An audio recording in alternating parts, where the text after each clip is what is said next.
Hello welcome back to my channel Alfina an aesthetic lifestyle. അപ്പോൾ ഇന്ന് നമ്മൾ വന്നിരിക്കുന്നത്, ഞാൻ കഴിഞ്ഞ വീഡിയോസിൽ പറഞ്ഞിരുന്നു ഓപ്ഷൻ രജിസ്ട്രേഷൻ എങ്ങനെയാണ് ചെയ്യേണ്ടതെന്നുള്ള ഓൾറെഡി നമ്മൾ വീഡിയോ ചെയ്തിട്ടുണ്ട്. അത് കുറേ പേര് കണ്ടിട്ടില്ല, ഒന്നുകൂടി ചെയ്യാമോ എന്ന് ചോദിച്ചവർക്ക് വേണ്ടിയിട്ടാണ് ഇന്ന് നമ്മൾ ഈ വീഡിയോ ചെയ്യുന്നത്. അപ്പോൾ ഫുള്ളായിട്ട് കണ്ടു നോക്കാം. നമുക്കറിയാം ഇപ്പോൾ LBSൽ പ്രൊവിഷണൽ ഇൻഡെക്സ് മാർക്ക് പബ്ലിഷ് ചെയ്തിട്ടുണ്ട്, അതിൻ്റെ വീഡിയോ നമ്മൾ ചെയ്തിട്ടുണ്ട്, കാണാത്തവർ കണ്ടു നോക്കാം. ഇനി അത് കഴിഞ്ഞിട്ട് എന്തൊക്കെയായിരിക്കും, റാങ്ക് ലിസ്റ്റാണ് ഇനി വരാനുള്ളത്. റാങ്ക് ലിസ്റ്റ് വന്നു കഴിയുമ്പോൾ എന്തൊക്കെയാണ് ചെയ്യേണ്ടത്, ശ്രദ്ധിക്കേണ്ടത് എന്നതെല്ലാം നമ്മൾ റാങ്ക് ലിസ്റ്റ് വന്നതിന് ശേഷമുള്ള വീഡിയോയിൽ പറയുന്നതായിരിക്കും.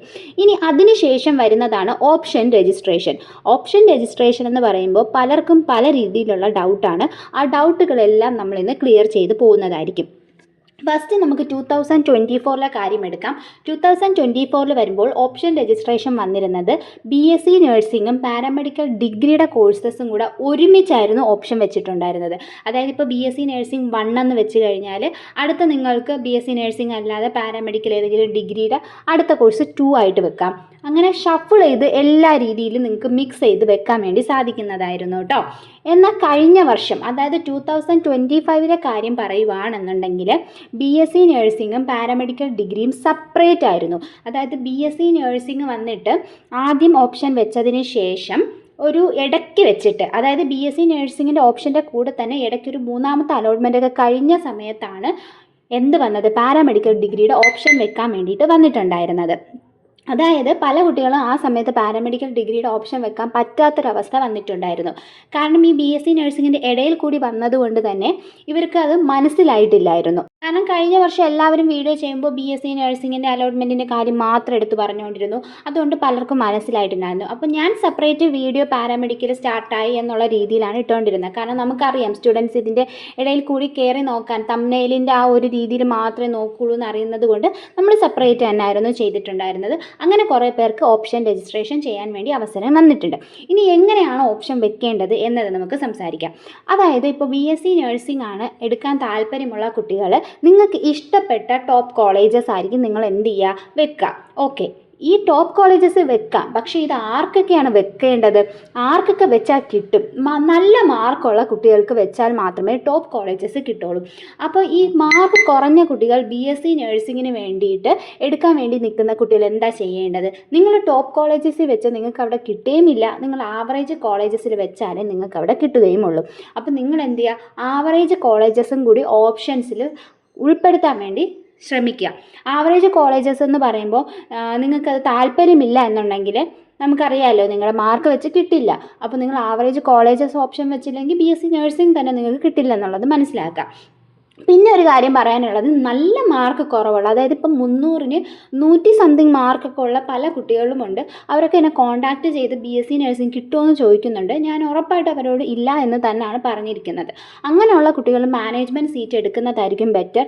ഇപ്പോൾ കേരളത്തിൽ മാനേജ്മെൻറ്റ് സീറ്റ് എടുക്കുന്നതാണ് ഏറ്റവും ബെറ്റർ. കാരണം ഇനി അലോട്ട്മെൻറ്റ് വന്നു കഴിയുമ്പോൾ പിന്നെയും ഡൊണേഷൻ കൂടുന്നതായിരിക്കും. ഇവിടെ മാർക്ക് കുറഞ്ഞ പല കുട്ടികളും എന്താണ് അലോട്ട്മെൻറ്റ് വന്നതിന് ശേഷം മാനേജ്മെൻറ്റ് സീറ്റ് എടുക്കാമെന്ന് വിചാരിച്ചാണ് ഇരിക്കുന്നത്. മാക്സിമം കേരളത്തിലെ മാനേജ്മെൻറ്റ് സീറ്റുകളെല്ലാം ഇപ്പോൾ ഫില്ലാണ്. ഇനി കുറച്ച് സീറ്റുകൾ, 1-2 സീറ്റുകൾ ഉള്ളതും ക്യാൻസലേഷൻ വരുന്ന സീറ്റുകളാണ് നമുക്ക് അവൈലബിൾ ആയിട്ടുള്ളത്.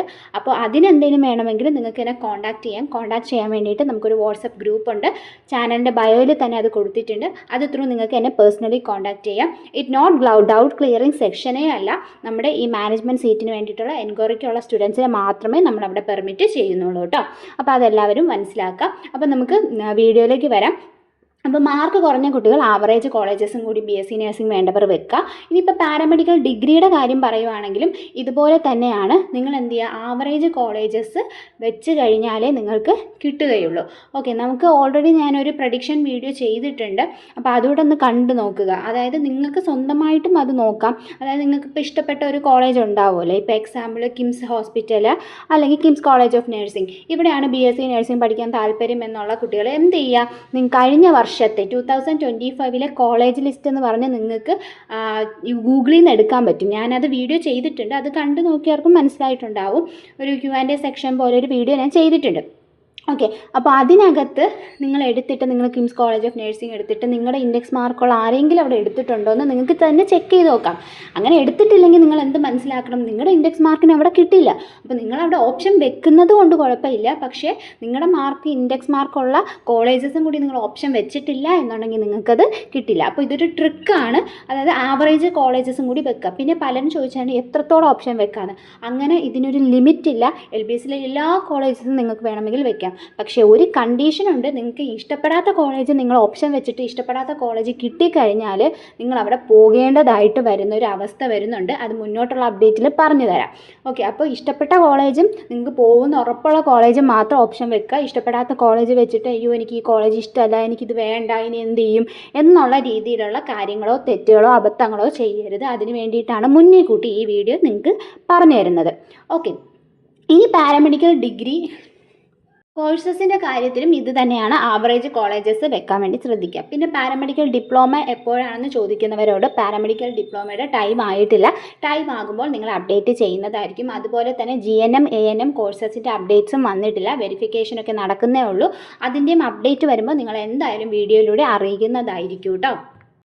പ്രത്യേകിച്ച് എനിക്ക് ജനറൽ കാറ്റഗറിയിൽ മാർക്ക് കുറഞ്ഞ സ്റ്റുഡൻസിനോടാണ് പറയാനുള്ളത്, നിങ്ങൾ ഒരിക്കലും മാനേജ്മെൻറ്റ് സീറ്റ് എടുക്കാതെ ഇരിക്കരുത്. അറ്റ്ലീസ്റ്റ് പുറത്ത് പ്രീ ബുക്കെങ്കിലും നിങ്ങൾ ചെയ്ത് വെക്കണം.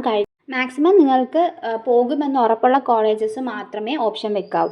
ഇനി നമുക്ക് അലോട്ട്മെൻറ്റിൻ്റെ കാര്യത്തിൽ വരുവാണ് എന്നുണ്ടെങ്കിൽ നമുക്കൊരു ട്രയൽ അലോട്ട്മെൻറ്റ് ആദ്യം വരും. ട്രയൽ അലോട്ട്മെൻറ്റ് എന്ന് പറയുന്നത് അത് വരുന്നവർക്ക് എന്തായാലും ഫസ്റ്റ് അലോട്ട്മെൻറ്റിൽ കോളേജ് കിട്ടുമെന്നുള്ള കാര്യം ഉറപ്പാണ് കേട്ടോ. ഇനി ട്രയൽ അലോട്ട്മെൻറ്റിൽ വന്നില്ല എന്ന് വിചാരിച്ചിട്ട് നിങ്ങൾക്ക് ഫസ്റ്റ് അലോട്ട്മെൻറ്റിൽ കിട്ടൂല, അങ്ങനെയും ഇല്ല. ഇനിയിപ്പോൾ ട്രയൽ അലോട്ട്മെൻറ്റിന് നിങ്ങൾക്കൊരു കോളേജ് കിട്ടി, നിങ്ങൾ എന്ത് ചെയ്യണമെന്ന് വെച്ചാൽ നിങ്ങൾ പ്രത്യേകിച്ച് ഒന്നും ചെയ്യേണ്ട, കിട്ടുമെന്നൊരു രീതി മാത്രമേ ഉള്ളൂ അതിനകത്ത്. ഇനി അടുത്ത ഫസ്റ്റ് അലോട്ട്മെൻറ്റിൽ അതേ സെയിം കോളേജ് കിട്ടുവാണെങ്കിൽ നിങ്ങൾ ആദ്യം ചെയ്യേണ്ടത് ടോക്കൺ ഫീസ് അടയ്ക്കുക എന്നതാണ്. SC ST OEC fisherman category സ്റ്റുഡൻസിനാണെങ്കിൽ 1000 റുപ്പീസാണ് ടോക്കൺ ഫീ ആയിട്ട് വരുന്നത്. ബാക്കി എല്ലാവർക്കും 25,000 റുപ്പീസാണ് വരുന്നത്. റിസർവേഷൻ ബേസ് ചെയ്തിട്ടാണ് ഈ ഫീ കൺസെഷൻ വരുന്നത്. അത് ആർക്കൊക്കെയാണെന്ന് റിസർവേഷൻ സർട്ടിഫിക്കറ്റ് കൊടുത്തവർക്കും അതുപോലെ തന്നെ നിങ്ങൾക്ക് അലോട്ട്മെൻറ്റ് കഴിയുമ്പോഴും ഒരു റെസിപ്റ്റ് കിട്ടും. അതായത് നിങ്ങളുടെ വെബ്സൈറ്റിൽ കൂടെ തന്നെ നിങ്ങൾക്ക് മനസ്സിലാക്കാൻ പറ്റും നിങ്ങൾ എത്രത്തോളം ടോക്കൺ ഫീ ആണ് അടയ്ക്കേണ്ടതെന്നുള്ളത്. ആ ടോക്കൺ ഫീ നിങ്ങൾ ഓൺലൈനായിട്ട് അടച്ചാൽ മതി. LBS സെൻറ്ററിലോ കോളേജിലോ പോയി ഒന്നും അടയ്ക്കേണ്ട. ഓക്കെ. അപ്പോൾ നിങ്ങൾ ടോക്കൺ ഫീ അടച്ചതിന് ശേഷം നിങ്ങൾ ചെയ്യേണ്ടത് നെക്സ്റ്റ് അലോട്ട്മെൻറ്റിന് വെയിറ്റ് ചെയ്യുക എന്നുള്ളതാണ്. നെക്സ്റ്റ് അലോട്ട്മെൻറ്റിന് നിങ്ങൾക്കിപ്പോൾ വേറെ കോളേജ് കിട്ടിയാലും ഇതേ സെയിം കോളേജ് കിട്ടിയാലും നിങ്ങൾ പിന്നീട് ടോക്കൺ ഫീ അടയ്ക്കേണ്ട. ടോക്കൺ ഫീ എല്ലാവരും ഒറ്റ തവണ മാത്രം അടയ്ക്കേണ്ട ഒരു എമൗണ്ട് ആണ്. ഓക്കെ. അത് നമ്മൾ LBSലാണ് അടയ്ക്കുന്നത്. പിന്നെ പലരും ചോദിച്ചതാണ് റീഫണ്ടബിൾ ആണോ ഈ ഒരു ടോക്കൺ ഫീ എന്നുള്ളത്. ടോക്കൺ ഫീ റീഫണ്ടബിൾ ആണ്, പക്ഷേ ഒരു 3 to 4 മന്ത് ഒക്കെ കഴിഞ്ഞതിന് ശേഷം കിട്ടുള്ളൂ. ആ ടോക്കൺ ഫീ റീഫണ്ടിന് വേണ്ടിയിട്ട് ഒരു ഫോമൊക്കെ ഫില്ല് ചെയ്ത് എടുക്കാൻ വേണ്ടിയിട്ടുണ്ട്. പലരും ആ ഫോം തെറ്റിച്ച് ഫില്ല് ചെയ്തത് കാരണം ടോക്കൺ ഫീ കിട്ടാത്ത കുട്ടികളുമുണ്ട്. അതൊക്കെ മുന്നോട്ടുള്ള അപ്ഡേറ്റിൽ പറഞ്ഞു തരാം. അലോട്ട്മെൻറ്റ് വരുമ്പോൾ അതിൻ്റെ അപ്ഡേറ്റ്സ് ഒക്കെ നമ്മുടെ ചാനലിലൂടെ അറിയിക്കുന്നതായിരിക്കും. അപ്പോൾ താങ്ക് യു ഫോർ വാച്ചിങ്.